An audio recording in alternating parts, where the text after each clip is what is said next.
இந்த அக்ஷய திருதியில உங்க லலிதாவோட ஏற்கனவே கம்மி சேதாரத்துல 1 இல்ல 2%, 3% கம்மி.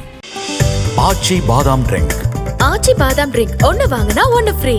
Periyar Maniammai Institute of Science and Technology, Tanjavur. Aerospace engineering with specialization in unmanned aerial vehicle. காஞ்சி மடத்தோட 71வது இளைய பீடாதிபதியா கணேச சர்மா டிராவிட் அப்படிங்கிறவர் தேர்ந்தெடுக்கப்பட்டிருக்காரு.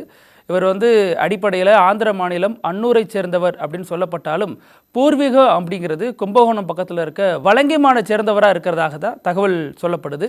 இவர் இப்போதைக்கு தேர்ந்தெடுக்கப்பட்டிருக்கிறதோட பின்னணி என்ன அப்படின்னு பலரும் அது தொடர்பான கேள்விகள் எழுப்பிட்டு வராங்க.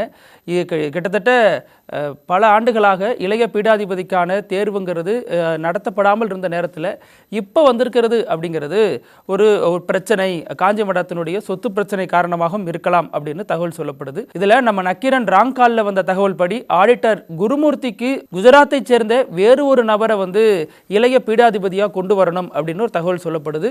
ஆனாலும் அதையும் தாண்டி நடந்த சில விஷயங்களால இப்ப கணேச சர்மா டிராவிட் அப்படிங்கிறவர் தேர்ந்தெடுக்கப்பட்டிருக்கார் அப்படின்னு சொல்லப்படுது.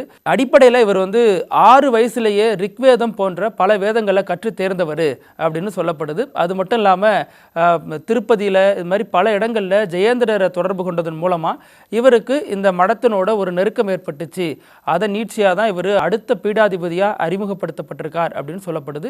இன்னைக்கு அச்சய திருதியை அன்னைக்கு இவருக்கு இந்த பொறுப்பு கொடுக்கப்பட்டிருக்கு. அது மட்டும் இல்லாமல் ஆதி சங்கராச்சாரியார், இந்த காஞ்சி மடத்தை நிறுவியவர் அப்படின்னு சொல்லப்படுற ஆதி சங்கராச்சாரியனுடைய பிறந்த நாள்லையும் இவருக்கு இந்த ஒரு பட்டம் வழங்கப்படுறது அப்படிங்கிறது கோயின்சைடாக நடந்திருக்குது அப்படின்னு சொல்லப்படுது. அதே சமயம் இவர் இனிமேல் சத்திய சந்திரசேகரேந்திர சரஸ்வதி அப்படின்னு அழைக்கப்படுவார் அப்படின்னு சொல்லப்படுது.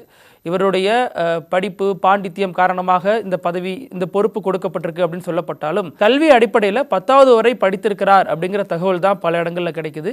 அதே சமயம் இதற்கு முன்னாடி இருந்த ஜெயேந்திரர், அப்புறமா இப்போது இருக்கக்கூடிய விஜயேந்திரர், இப்போதைக்கு இவர் 3வதாக தேர்வாயிருக்காரு. இந்த காஞ்சி சங்கர மடத்தை பொறுத்த வரைக்கும் அதனுடைய ஆன்மீக புனிதம் அப்படிங்கிறத தாண்டியும் சர்ச்சைகள் மூலமாகவும் பல இடங்களில் இது நினைவு கூறப்பட்டுட்டே இருக்குது. அந்த வகையில் ஜெயேந்திரர் பொறுத்த வரைக்கும் 1987 காலகட்டத்திலேயே அவர் செய்த ஒரு செயல்கிறது மிகப்பெரிய சர்ச்சைக்கு வித்திட்ட ஒன்றா மாறினுச்சு. அதற்கு முன்னாடி மகா பெரியவர் அப்படின்னு சொல்லப்படுற சந்திரசேகரேந்திர சரஸ்வதி அவர் இருந்த பொழுதே ஜெயேந்திரர் இளைய பீடாதிபதியாக இருந்தார். அப்போ இவர் தனக்கான ஒரு இளைய பீடாதிபதியாக விஜயேந்திரரை அறிமுகப்படுத்தினார். அந்த காலகட்டங்களில் இவர் 87 திடீர்னு மாயமாயிட்டார். அதாவது அங்கே இருக்கக்கூடிய பீடாதிபதிகள் அந்த தண்டம் கமண்டலத்தை எப்போவுமே தங்கள் கூடையே வச்சிருக்கணும் அப்படிங்கிறது தான் காஞ்சி மடத்தினுடைய ஒரு மரபு விதியாக இருந்துச்சு. ஆனால் இவர் தண்டம் கமண்டலத்தை அங்கேயே விட்டுட்டு தலைமறைவாயிட்டார். கிட்டத்தட்ட பல நாட்கள் தேடுதலுக்கு பிறகு 3 நாட்களுக்கு பிறகு கர்நாடகா தலைக்காவேரியில் அவர் கண்டுபிடிக்கப்பட்டார். அப்போ செய்தியாளர்கள் அவர்கிட்ட கேள்வி எழுப்புறாங்க, இது மாதிரி நீங்கள் உங்கள் தண்டம் கமண்டலத்தில் விட்டுட்டு போகக்கூடாதுல்ல, எப்படி விட்டுட்டு போனீங்க அப்படின்னு கேட்டப்ப அதற்குரிய சக்தியை நான் உடம்புல ஏற்றிக்கிட்டேன் அப்படின்னு சொன்னார். அது மட்டும் இல்லாமல் தவம் செய்ய தான் அங்கே போயிருந்தார் அப்படின்னு சொல்லப்பட்டுச்சு. அந்த நேரத்தில் இன்னொரு விஷயங்களும் பேசப்பட்டுச்சு. அவர் தனக்கு தலைமை பீடாதிபதியாக இருக்கக்கூடிய சந்திரசேகரேந்திர சரஸ்வதிகள் கூட சில மோதல் காரணமாக தான் இந்த முடிவு எடுத்தாருங்கிற ஒரு பேச்சும் அடிபட்டுச்சு.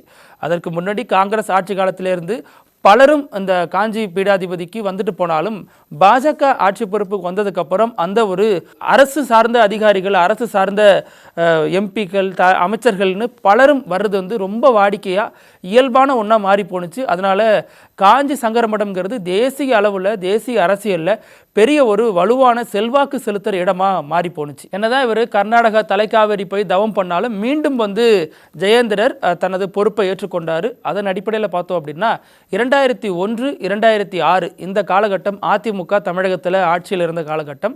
இதில் மிகப்பெரிய செல்வாக்கை ஜெயேந்திரர் செலுத்தினார். ஆட்சி காலகட்டங்களில் பல அரசு நிகழ்வுகளுக்கும் அவர் அழைக்கப்பட்டார் அப்படிங்கிறது வரலாறு. இதில் ஜெயேந்திரருக்கும் ஜெயலலிதாவுக்குமான மோதல் அப்படிங்கிறது தொடங்கின காலகட்டமும் இந்த காலகட்டம் தான். இந்த காலகட்டத்தில் தான் ஜெயேந்திரர் அப்போதைய முதல்வராக இருந்த ஜெயலலிதாவால் கைதும் செய்யப்பட்டார். இதில் பொறுத்த வரைக்கும் பார்த்தோம்னா அப்போதைக்கு அதிமுக பாஜக கூட்டணி இருந்த காலகட்டம் நாடாளுமன்ற தேர்தலில். அந்த நாடாளுமன்ற தேர்தலில் ஜெயலலிதாவினுடைய அகங்காரத்தினால தான் இந்த தோல்வியை 2 கட்சிகளும் சந்திச்சிருக்கு அப்படின்னு ஜெயேந்திரர் ஒரு ஸ்டேட்மெண்ட் சொல்ல போக ஜெயலலிதாவுக்கு அது மிகப்பெரிய ஒரு கோபத்தை உண்டு பண்ணியிருக்கு. அது மட்டும் இல்லாமல் காஞ்சி வரதராஜ பெருமாள் கோவிலுடைய மேலாளராக இருந்த சங்கரராமன் வெட்டி படுகொலை செய்யப்பட்ட சம்பவம் அந்த கோவிலுக்குள்ளேயே செப்டம்பர் 3, 2004 இந்த சம்பவம் நடந்துச்சு. இது வந்து மிகப்பெரிய அளவில் அதிர்வலைகளை ஏற்படுத்தினுச்சு. அப்போது அவர் இதுக்கு முன்னாடி என்னென்ன செஞ்சிருக்காரு அப்படிங்கிற கேள்விகளும் எழுப்பப்பட்டுச்சு. சங்கரராமன் பொறுத்த வரைக்கும் காஞ்சி மடத்தில் நடக்கக்கூடிய முறைகேடுகளை வெளிப்படுத்திக்கிட்டே வந்தார் தொடர்ந்து. அது மட்டும் இல்லாமல் இங்கே இருக்கக்கூடிய ஜெயேந்திரர் சீனாவுக்கு ஒரு பயணம் போகிறதா இருந்துச்சு. முறைப்படி மரபுப்படி இவர் வந்து கடல் தாண்டிய பயணம் செய்யக்கூடாது அப்படின்னு வழக்கெல்லாம் போட்டார். அதனால் அவர் பயணமும் தடைப்பட்டுச்சு. இப்படி பல விஷயங்களில் இவர் வந்து மடத்துக்கு எதிராகவே இருந்த சமயத்தில் தான் இந்த கொலை சம்பவம் அரங்கேறிச்சு. ஸோ இதற்கு பின்னணியில் இவங்கெல்லாம் இருக்கிறாங்க அப்படின்னு ஒரு தகவல் சொல்லப்பட்டுட்டே வந்துச்சு. அதை நீட்சியாக சிலர் வந்து அப்ரூவ் ஆனாங்க, பலர் கைது செய்யப்பட்டாங்க. இதை அடுத்து ஒரு தீபாவளி தினத்தில் 2004 நவம்பர் 11 அப்போ அதிமுக அப்போதைய முதல்வர் ஜெயலலிதா தலைமையிலான அரசு ஆந்திராவில் இருந்த ஜெயேந்திரர், விஜயேந்திரர் இப்படி 2 மட பீடாதிபதிகளையும் ரொம்ப துணிச்சலாக கைது பண்ணாங்க. இது அன்றைய தேதியில் இந்தியா முழுவதும் பரபரப்பை ஏற்படுத்தினுச்சு. பல அரசியல் தலைவர்கள் வந்து கடுமையான கண்டனங்களை பதிவு பண்ணாங்க. வாஜ்பாய் வந்து போராட்டத்தில் ஈடுபட்டார். இது குறித்து பின்னாடி பிரணாப் முகர்ஜி வந்து ரொம்ப வருத்தப்பட்டுலாம் பதிவுலாம் எழுதியிருந்தார் ஒரு புத்தகத்தில். இது வந்து ஒரு தவறான நடைமுறை. இந்துக்களோட பண்டிகை தீபாவளியின் பொழுது ஒரு மட பீடாதிபதி எப்படி கைது பண்ணலாம், இதே மாதிரி வேறு சில மதத்தை சேர்ந்தவங்கள அந்த மத பண்டிகையின் போது கைது பண்ணுவீங்களா அப்படின்னு இஸ்லாமியர்கள் குறித்தெல்லாம் அவர் பேசியிருந்தது அந்த அவருடைய புத்தக வெளியீட்டு விழாவிலேயே அவர் குறிப்பிட்டிருந்தார். அந்த அளவுக்கு தேசிய அரசியலில் செல்வாக்கு செலுத்தின ஜெயேந்திரர், விஜயேந்திரரை மிக எளிதாக ஜெயலலிதா கைது பண்ண சம்பவங்கிறது மிகப்பெரிய அளவில் ஒரு பரபரப்பாக பேசப்பட்டுச்சு. தமிழகம் முழுக்க ஒரு கொதிநிலையிலையும் காணப்பட்டுச்சு. அதற்கப்புறம் மிக குறுகிய நாட்கள்லேயே அவருக்கு பெயில் கொடுக்கப்பட்டுச்சு. அதை அடுத்து அவர் வெளியவும் வந்தார். ஆனாலும் இந்த வழக்கை பொறுத்த வரைக்கும் 2005 புதுவை நீதிமன்றத்தில் நடந்துட்டு இருக்கப்ப நீதிபதி கூட பேசின ஆடியோலாம் லீக் ஆனிச்சு. அதன்படி லஞ்சம் கொடுக்க முயற்சி பண்ணுறாரு அப்படின்னு ஒரு தகவலும் பேசப்பட்டுச்சு. அது வழக்காகவும் பதிவு செய்யப்பட்டுச்சு, மனுவாகவும் கொடுக்கப்பட்டுச்சு. இப்படி பல சர்ச்சைகள் 2013 இந்த வழக்கில் போதிய ஆதாரங்கள் இல்லை அப்படிங்கிற அடிப்படையில் விஜயேந்திரர், ஜெயேந்திரர் இருவரும் விடுதலை செய்யப்பட்டாங்க. இதன் மூலமாக தான் காஞ்சி சங்கர மடத்தினுடைய செல்வாக்கு குறைய தொடங்குனுச்சு. குறிப்பாக முன்னாள் முதல்வர் ஜெயலலிதா கைது செய்த பின்னர் காஞ்சி சங்கர மடத்தினுடைய செல்வாக்கு தேசிய அரசியலில் மெல்ல மெல்ல சரிய தொடங்குனுச்சு. அதே சமயம் பல பாலியல் புகார்களும் இவங்க ஜெயேந்திரர், விஜயேந்திரர் மேலே முன்வைக்கப்பட்டுச்சு. குறிப்பாக ஒரு பத்திரிகையாளர் ஜெயேந்திரர் மேலே ஒரு பாலியல் குற்றச்சாட்டை முன் வச்சார். பொது வழியில் செய்தியாளர்களை திரட்டி அதை சொன்னார். ஒரு தனியாக காஞ்சி சங்கர மடத்துக்கு ஒரு பத்திரிகை ஆரம்பிக்கிறேன் அப்படின்னு சொல்லிட்டு என்னை அழைச்சாரு. அழைக்கும் பொழுது என்னிடம் பாலியல் முறையில் தகாத முறையில் நடந்துக்கிட்டாரு அப்படிங்கிற குற்றச்சாட்டை அவங்க முன் வச்சாங்க. இது காஞ்சி சங்கர மடத்தின் மேலே இவங்க வச்ச குற்றச்சாட்டு அப்படிங்கிறது பொதுமக்கள் மத்தியில் பெரிய ஒரு அதிருப்தியை ஏற்படுத்தினுச்சு. அதே மாதிரி இளைய பீடாதிபதியாக இருந்த விஜயேந்திரர் சில நடிகைகள் கூட தொடர்புபடுத்தி பேசப்பட்டார். அது வந்து போலீஸ் விசாரணையில் வெளிவந்ததா செய்திகள்லாம் வெளியானுச்சு. அது தொடர்பாக பலரும் வந்து இந்த தகவலை கிசுகிசுத்தாங்க. அதை நீட்சியாக அந்த நடிகைகளில் ஒரு நடிகை வந்து வெளியே வந்து அதற்கு மறுப்பும் சொன்னது வரலாறு. இப்படி அரசியல் ரீதியாகவும் தனிப்பட்ட ரீதியாகவும் காஞ்சி சங்கர மடம் தனது செல்வாக்கை மெல்ல மெல்ல இழக்கத் தொடங்குற நேரத்தில் தான் இப்போ புதிய பீடாதிபதியாக கணேச சர்மா டிராவிட் அப்படிங்கிறவர் கொண்டு வரப்பட்டிருக்காரு. இதற்கு முன்னாடி சமீபத்தில் 2018 சென்னையில் நடந்த ஒரு புத்தக வெளியீட்டு விழாவில் விஜயேந்திரர் அந்த விழாவில் கலந்துக்கிறாரு. அந்த விழாவில் தான் தமிழறிஞர் சாலமன் பாப்பையா, பாஜகவினுடைய ஹெச் ராஜா உள்ளிட்ட பலரும் கலந்துக்கிட்டாங்க. அதில் பலருக்கும் ஒரே மாதிரி மேடை அமைக்கப்பட்டிருக்கப்ப இவருக்கு மட்டும் கொஞ்சம் ஒரு ஸ்டெப்பு அதிகப்படுத்தி அதில் சீட்டு போட்டிருந்தாங்க விஜயேந்திரருக்கு. அந்த நிகழ்ச்சியில் தமிழ்தாய் வாழ்த்துக்கு இவர் எழுந்து நிற்கலை அப்படிங்கிறது சர்ச்சைக்குரிய ஒரு பொருளாக மாறுனுச்சு. தொடர்பாக வழக்கும் பதிவு செய்யப்பட்டுச்சு. அப்போது காஞ்சி மடம் என்ன விளக்கம் கொடுத்துச்சுன்னா, இது மாதிரி சாமி வந்து தவத்தில் இருந்தாங்க அந்த நேரத்தில், அதனால தான் எழுந்திருக்கலை அப்படின்னு சொல்லப்பட்டுச்சு. தொடர்பாக வழக்கு மதுரை ஹைகோர்ட்டுக்கு போணுச்சு. அப்போது அந்த வழக்கை விசாரித்த மதுரை நீதிபதியாக இருந்த GR சாமிநாதன் அதில் முக்கியமான தீர்ப்புகளை கொடுத்தாரு. சுவாமி வந்து இது மாதிரி ஆன்மீகவாதிகள் தியானத்தில் இருக்கிறத ஏற்றுக்கொள்ளக்கூடியது தான். தமிழ்தாய் வாழ்த்து ஒரு இறைப்பாடல், தேசிய கீதம் அல்ல, எல்லாரும் எழுந்து நின்று தான் மரியாதை கொடுக்கணுமா அப்படிங்கிற கேள்விகளையும் அவர் எழுப்பியிருந்தார்.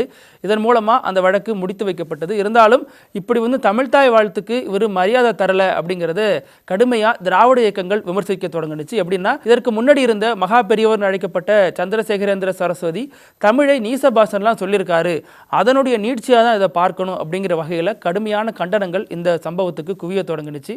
தமிழகத்தில் பலரும் இது குறித்து தொடர்ந்து எழுதிக்கிட்டே வந்தாங்க. இவர் நியமனத்தில் இப்போ இன்னொரு சர்ச்சையும் சொல்லப்படுது. தமிழ் தேசியவாதிகள் இது குறித்து எழுதும் பொழுது என்ன சொல்கிறாங்கன்னா, திராவிடமும் பிராமணியமும் ஒன்று தான், அதனால தான் அவர் பேர் வந்து டிராவிட்ல முடியுது, கணேச சர்மா டிராவிட்ல முடியுது, இதை கவனிச்சிங்களா அப்படின்னு பலரும் இது குறித்து பேசிட்டே வராங்க. இதில் என்ன விஷயம் சொல்லப்படுது அப்படின்னா, பொதுவாக தென்னிந்தியர்கள் பலரும் வந்து திராவிட் அப்படிங்கிறத குடும்ப பெயராக வச்சுட்டு இருக்கிறவங்க தான் அப்படின்னு சொல்லப்படுது. அதே சமயம் திராவிட் அப்படிங்கிறது இவர் பேருக்கு பின்னால் வரதுனால அவர் குடும்ப பெயராக இருக்கலாம், அவரது குலப்பெயராக இருக்கலாம் அப்படிங்கிற கருத்துக்களும் சொல்லப்பட்டு வருது. அது மட்டும் இல்லாமல் அவர் தஞ்சாவூர் வலங்கைமான் பகுதியை சேர்ந்தவர் தானே, அதனால இதெல்லாம் அவர் பெயர் வச்சிருப்பாரு அப்படின்னு சொல்லப்பட்டும் வருது. இது இப்படியும் சர்ச்சைகளுக்கு உள்ளாயிட்டு வரதையும் கவனிக்க வேண்டியதாக இருக்குது. ஏற்கனவே இந்த திராவிட பெயர் குறித்த சர்ச்சைகள் வரும்பொழுது பெரியார் இயக்கத்தை சேர்ந்தவர்கள், பெரியாரை பின்பற்றவங்களாம் என்ன சொல்லுவாங்கன்னா, பெயரை விடுங்க, அது பெயருங்கிறது பிராமின் இல்லாதவங்களுக்கு தான் அந்த இயக்கம் தொடங்கப்பட்டுச்சு, அதற்காகத்தான் அந்த இயக்கம் தொடங்கப்பட்டுச்சு, ஸோ அதன் பின்னணி தான் அதை புரிஞ்சுக்கணும், வெறும் பெயரை பிடிச்சு தொங்கக்கூடாது அப்படிங்கிற கருத்துக்களும் இந்த தரப்பில் சொல்லப்பட்டு வருது. இப்படி நீண்ட பாரம்பரியமும் பல சர்ச்சைகளுக்கும் உள்ளாகி இருக்கிற காஞ்சி சங்கர மடத்தினுடைய புதிய பீடாதிபதியாக வந்திருக்கக்கூடியவர் என்ன மாதிரியான மாற்றங்கள் எல்லாம் ஏற்படுத்த போகிறார் அப்படிங்கிறத பொறுத்திருந்து பார்க்கலாம். நன்றி. நக்கீரன் டிவிக்கு சப்ஸ்கிரைப் செய்யுங்கள். உங்கள் ஆதரவே எங்கள் பலம். ஆசிரியர்களுக்கு நண்பனாகவும் மாணவர்களுக்கு ஆசானாகவும் திகழும் தேர்வு வழிகாட்டி. ஒவ்வொரு பாடத்திற்கும் அனுபவமிக்க ஆசிரியர்களின் துல்லியமான தெளிவான விடைகள். CNC இருக்கு, தேர்வு பயம் எதற்கு? இது தீரன் பப்ளிஷிங் ஹவுஸ் விற்பனை வெளியீடு.